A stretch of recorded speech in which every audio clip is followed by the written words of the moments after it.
Mas lalo nga mga mareng lumiwanag dito sa ating kusina nung malagyan nga natin ng solar. Kaya naman nga kahit gabi masarap na nga rin dito magluto mga mare. Sila Kuya Richard nga pinagpatuloy na nga lang din ang paglalagay nga dito ng maliliit nga na kawayan para nga kapag gagapangan ay mas maganda at matibay. Sila Kuya Noli naman nga ay pumunta naman nga sa kabila pero bago nga sila pumunta doon abay naglugaw pa nga sila, ang sarap tuloy. Nakita ko nga naglugaw nga sila, abay mga mare gusto ko nga rin maglugaw, nakakatakam kasi. Katapos naman nga nun, eto dumating na nga si Kuya Noli at pinakain na nga rin itong mga itik. Dapat nga gagawa nga silang panghuli ng isda kaya nga lang mga mare ay hindi nga nagawa ni tatay kasi nga nagkasakit din, usong-usong sakit ngayon. Kahit nga ako ay talaga naman tinablan nga mga mare. O siya, eto nga tingnan nyo nga yung mga tubig nga dito, malapit na naman nga sa atin. Pakadami na naman nga niyang isda at eto na nga yung update ng matapos na nga siya mga mare, mas gumanda nga rin siya. Tinanong nga rin namin sila kung ano nga gusto nga nilang ulam. Sabi nga nila tilapia nga daw na sinigang. Kaya naman ayan, pumunta na nga rin sila sa bilihan para nga makapagluto na nga rin ng pananghalian. O naman nga, matagal-tagal na nga itong dumating ko nga lang din na asikaso. Kaya ayan, nagsalin na nga ako sa mga lalagyanan nga ng mga toyo. Nabili ko nga to mga mare sa online palagi kasi itong dumadaan sa akin tapos 100 plus nga lang, tatlo na siya kaya 6 ang pinili ko. Kung titingnan nga ay mukha siyang ordinaryo pero maganda nga to, kahit anong tuwad mo nga daw to ay hindi nga natatapon. Kaya sakto nga to kapag nakalimutan mo nga siyang takpan, hindi agad-agad siyang matatapon. Tulad yan mga mare, bukas nga siya pet tinatapon ko hindi natatapon. Syempre tayong mga nanay hilig talaga natin bumili nga ng gamit sa bahay kaya ayun mga mare, o diba? Pag nga itataktak mo siya na hindi mo siya pinipiga ay hindi talaga siya matatapon, pero kapag talaga piniga mo mabilis lang din mga mare. Kaya talaga namang natuwa nga ako sa panibago nga nating gamit nga dito. Ganda nga rin dito, kontrolado nga lang yung mailalagay mo mga mare, hindi katulad nga kapag hindi nakasalin mapapadami o minsan konti, ganun. At eto nga't yung mga sahog nga natin mga mare, ayan pinag-imay na nga nila. Natawa nga kami kila Kuya Noli, paano ba naman meron naman tayong kangkong, bumili pa sila ng peche at repolyo. Kaya naman nga nilagay na nga lang yung peche pero yung repolyo hindi na nga malagyan na nga lang ng sardinas. At eto nga't naglinis na nga rin ako dito. Habang eto nga si Kuya Noli, ayan nag-aasikaso na nga rin ng luto niya. Pagdating talaga sa pagluluto, iba't iba nga tayo ng paraan pero ang mahalaga naman ay nakakain at masarap. Nung mga oras nga na yan, chinichika ko kay Ran kung ginagamit ko nga na shampoo, maganda nga sa buhok kasi malambot. Kung may screen nga lang tayo, kahit isda ay libre sa atin ngayon dahil tag-ulan na. Ito nga mga mare, sobrang ngasim na ngasim nga ako sa maasim na mangga kaya naman nagpabili nga rin ako. Naku mga mare, baka kung ano-ano iniisip nyo dyan. Bale kasi kapag nga may sakit ako, mas gusto ko yung maaasim. Lalo na nga ngayon na sinisipon nga din ako mga mare, talaga namang usong-usong ang sakit ngayon. Ito nga sa atin, uulan na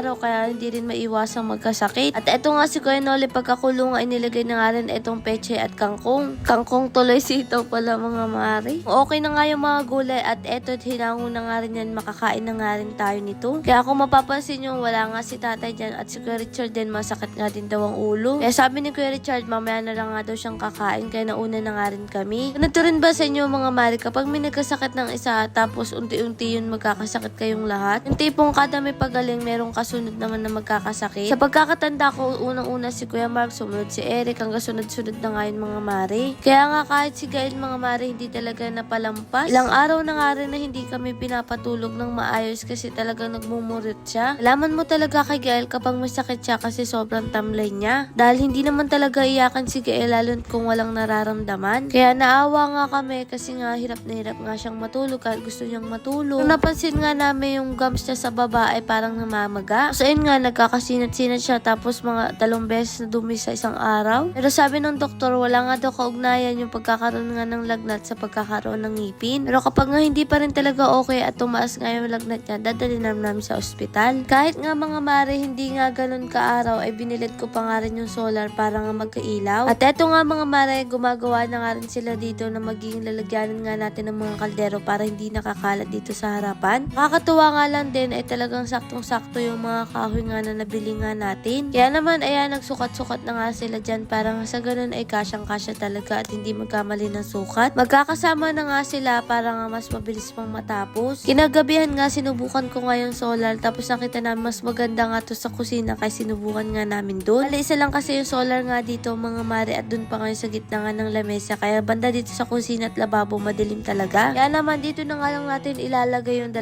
solar kasi by one take one ko nga tong nabili at napakaganda nga niya. Nilagay nga lang ni Ran sa pako, tingnan nyo naman ang ganda ng kalalabasan nito mga mare at ang ganda-ganda talaga niya para katuloy merong ilaw talaga na hindi solar. At nung nakabit na nga ganito na siya mga mare kaganda. Sabi nga ni Ran, kulang pa nga daw ng 4 kaya naman bibili nga ulit ako kasi maganda talaga siya mga mare. Kaya naman mas lalo nga lumiwanag ka dito sa kubo nga natin kaya kapag tumatambay sila ay tamang-tama nga to. Ito nga kadilim kapag walang ilaw at ganito naman kaliwanag kapag nga bukas na yung solar. Sobrang saya ko nga nung makita kong tamang-tama nga lang dito at napakaliwanag. Sabi nga namin para tuloy nasa palengke tuwing madaling araw at kanya-kanya nga lang pwesto. O diba mga mare, kitang-kita nyo talaga ang pagkakaiba niya sa may ilaw at sa wala. Buy one take one ko nga siyang nabili kaya naman nakatipid nga din ako. Lord, maray pong salamat sa lahat ng blessing at syempre sa inyo mga mare. Paano ba yun? Bukas na lang ulit.